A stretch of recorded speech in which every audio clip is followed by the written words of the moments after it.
ILT20-তে Dubai Capitals দলে নিয়েছে মুস্তাফিজুর রহমানকে। দুবাইয়ের হয়ে খেলার জন্য এনওসি অর্থাৎ নো অবজেকশন সার্টিফিকেট পেতে যাচ্ছেন মুস্তাফিজ।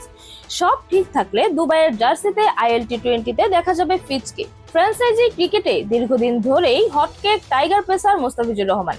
IPL এ দিল্লি ক্যাপিটালসে খেলা মুস্তাফিজ এবার একই ফ্র্যাঞ্চাইজির ILT20 দল দুবাই ক্যাপিটালসের হয়ে খেলবেন। আগামী 15 ডিসেম্বর পর্যন্ত মুস্তাফিজকে এনওসি দিচ্ছে বিসিবি। যদি বিপিএল আরো পরে শুরু হয় তবে বিপিএল এর শুরুর সময় পর্যন্ত তাকে এনওসি দেওয়া হবে।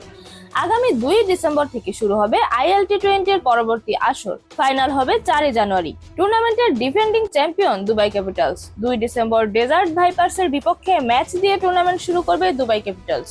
সংযুক্ত আরব আমিরাতের 3 ভেন্যু আবুধাবি, দুবাই এবং শারজাহাতেই হবে টুর্নামেন্টের ম্যাচগুলো।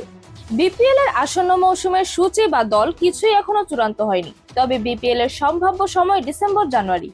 দেশের মাটিতে ফ্র্যাঞ্চাইজি লিগে মুস্তাফিজ খেলবেনই, যে কারণে 15 ডিসেম্বর পর্যন্ত এনওসি পাচ্ছেন তিনি। বিপিএল শুরু হতে দেরি হলে বিপিএল শুরুর আগ পর্যন্ত এনওসির সময় বর্ধন করা হবে।